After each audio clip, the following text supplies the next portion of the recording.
Eu penso frequentemente sobre as perguntas. Eu penso frequentemente sobre as perguntas que ainda não sabemos fazer, porque as descobertas. Eu penso frequentemente sobre as perguntas que ainda não sabemos fazer, porque as descobertas ainda estão por vir. Mas quando elas chegarem, vão nos colocar em uma nova perspectiva, um novo lugar para estar, permitindo que vejamos perguntas que nunca sonhamos ou imaginamos antes de chegarmos lá. Então, quando fico acordado à noite novamente, eu reflito sobre que tipos de perguntas estão além do nosso alcance. Porque as perguntas que nós sequer sabemos como formular, elas estão lá. Essas nem me interessam mais, porque nós já sabíamos como fazer a pergunta. Eu quero saber qual é a pergunta que está além do alcance de todos. E por definição, eu não posso, porque ainda não chegamos lá. Mas isso não significa que eu não deva sonhar com essa fronteira.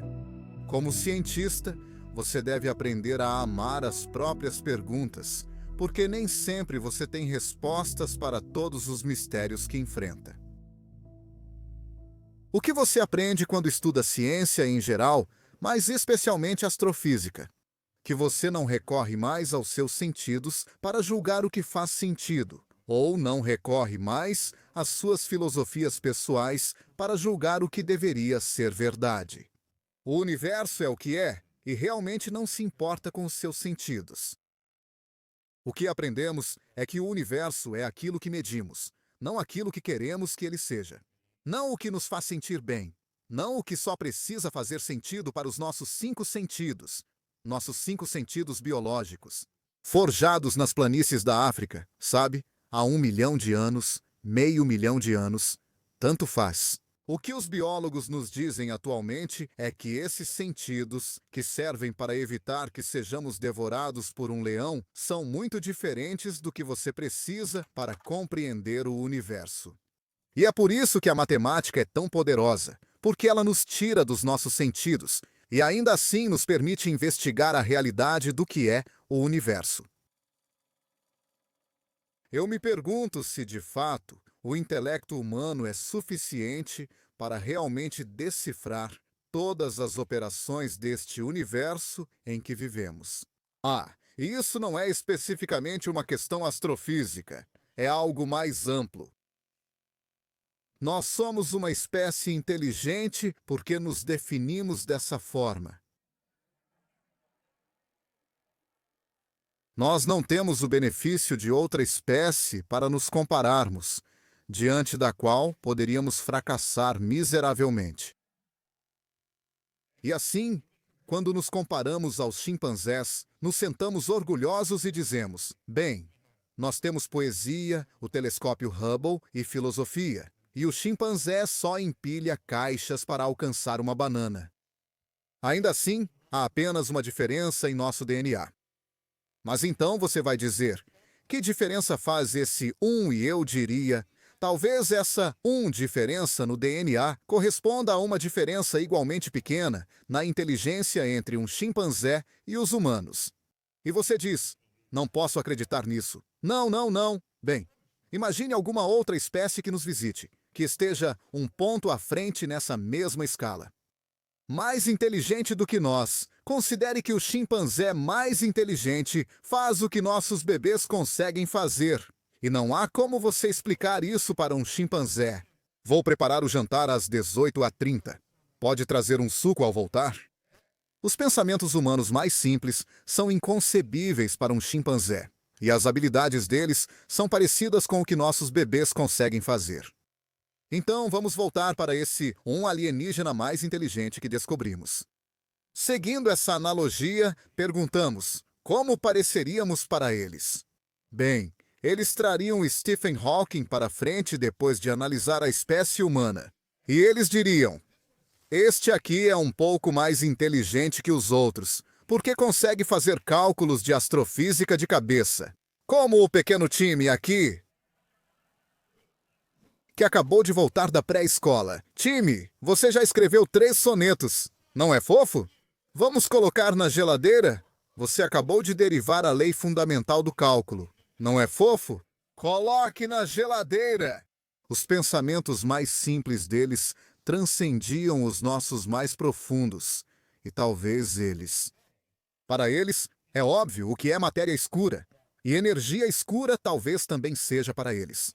Partículas surgindo e desaparecendo da existência é um exercício trivial no entendimento deles sobre o contínuo espaço-tempo multidimensional. E nós estamos aqui, tateando as laterais de uma parede, sem saber quão alta, larga ou profunda ela é, porque nós temos os limites da fisiologia humana. Evoluímos nas planícies da África só para tentar entender o universo inteiro. Então eu perco o sono com essa pergunta toda noite. Quais são suas opiniões sobre a possibilidade de vida em outros lugares do universo? Devem ser altas, e vou explicar por que as pessoas perguntam: já encontrou vida?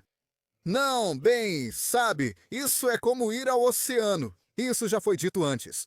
Pegar um copo de água, tirar um pouco e dizer que não há baleias no oceano. Sabe? Aqui estão meus dados, sabe? Você precisa de uma amostra um pouco maior. Se você observar a chamada bolha de rádio, é a esfera ao redor da Terra que marca o ponto mais distante que nossos sinais de rádio alcançaram na galáxia. Cerca de 70 anos-luz. Nós temos transmitido sinais de rádio vazando inadvertidamente para o espaço por cerca de 70 anos, formando uma esfera com raio de 70 anos, luz. Bem, qual é o tamanho da galáxia? Se reduzirmos essa esfera para o tamanho de uma bolinha de gude, então a galáxia, nessa escala, teria o tamanho deste palco. É até aí que nossos sinais de rádio chegaram, e esses nem são os que enviamos de propósito. Os que enviamos de propósito viajaram muito menos. Então, não, na verdade nós não chegamos tão longe na galáxia quanto queríamos antes. Diríamos com certeza que ninguém inteligente vive hoje. Mas aqui estão alguns fatos muito simples que posso revisar em 90 segundos. Você observa a formação da Terra e o fóssil mais antigo, Subtraia. Ficam algumas centenas de milhões de anos. No início da Terra, quando a Terra era um campo de tiro, ela ainda estava acumulando os materiais de nascimento do Sistema Solar. É hostil à química complexa nesse período.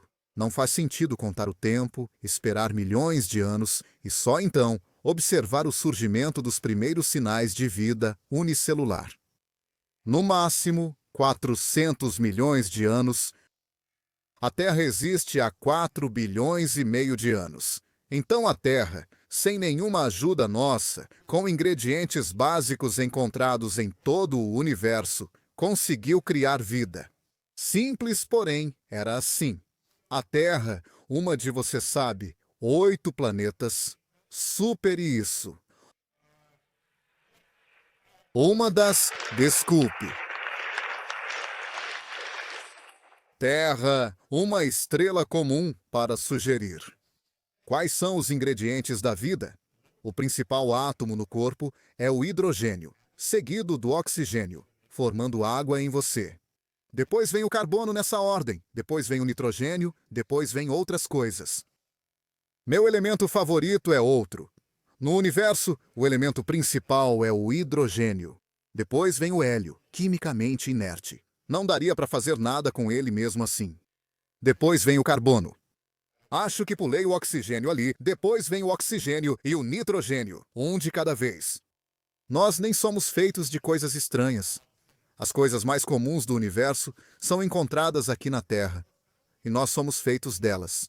E o carbono, um dos elementos mais quimicamente férteis, o elemento mais fértil da tabela periódica, não é surpresa que sejamos baseados em carbono. A vida é só uma expressão extrema da química complexa. É isso que é a biologia. Então, todas essas pessoas que querem imaginar, porque se lembraram da aula de química, que o silício fica logo abaixo do carbono na tabela periódica, então ele se liga de forma semelhante ao carbono. Por isso querem imaginar vida baseada em silício. Eu digo, tudo bem, mas você não precisa. Há 5 vezes mais carbono no universo do que silício. Não há nem necessidade de ir por esse caminho. Já temos o suficiente para imaginar, só com o átomo de carbono no centro dessas enormes moléculas biológicas? A questão é que isso aconteceu relativamente rápido, com os ingredientes mais comuns do universo. Dizer agora que a vida na Terra é única no universo seria inexcusavelmente egocêntrico. Sim, eu concordo com isso.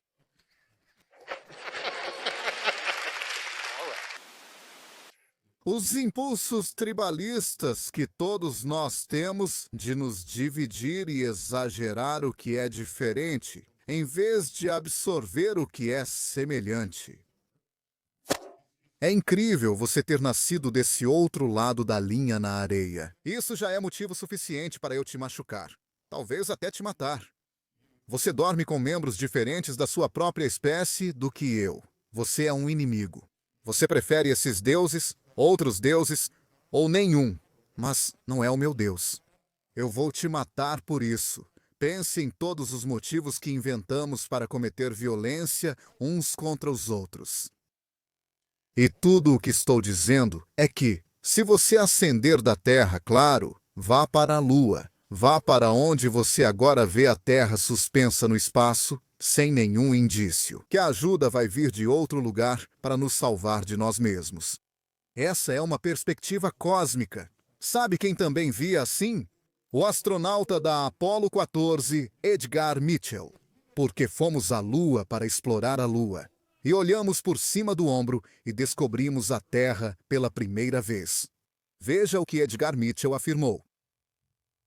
Ele disse: você desenvolve uma consciência global instantânea, uma orientação para as pessoas, uma insatisfação intensa com o estado do mundo e uma compulsão de fazer algo a respeito disso, lá da Lua. A política internacional parece tão mesquinha. Você quer pegar um político pelo colarinho e arrastá-lo por quase 400 mil quilômetros e dizer: olha isso, seu filho da mãe.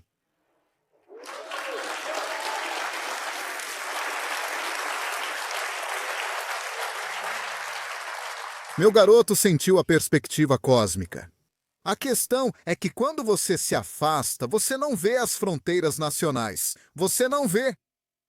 Faço referência a alienígenas. Voltando ao seu assunto favorito, se um alienígena chegasse à Terra e visse essa única espécie, Homo sapiens, então, eles se espalharam por todo o mundo. Isso é ótimo. Nós adoramos isso.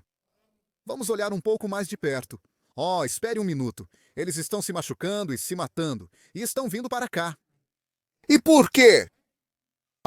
Porque a cor da pele deles reflete a luz do sol de forma diferente da cor da pele deles. Ou eles estão adorando e aprendem tudo isso sobre nós. E vão correr de volta para casa e relatar que não há sinal de vida inteligente na Terra. Tente nunca se esquecer disso. A história desse exercício, desse belo exercício, onde descobrimos onde nos encaixamos nesse grande desenrolar de eventos e fenômenos cósmicos. Que quanto maior fica a área do conhecimento, maior essa área se torna. Lembre-se, assim também cresce o nosso perímetro de ignorância. Pode ser que, por mais que a gente ache que sabe, por mais que a gente saiba que sabe, por mais coisas que a gente acabe aprendendo, pelo que sabemos, podemos estar mergulhados no centro de uma ignorância infinita, o que então garante emprego para sempre para os cientistas, certo? Robert Kwolwitz.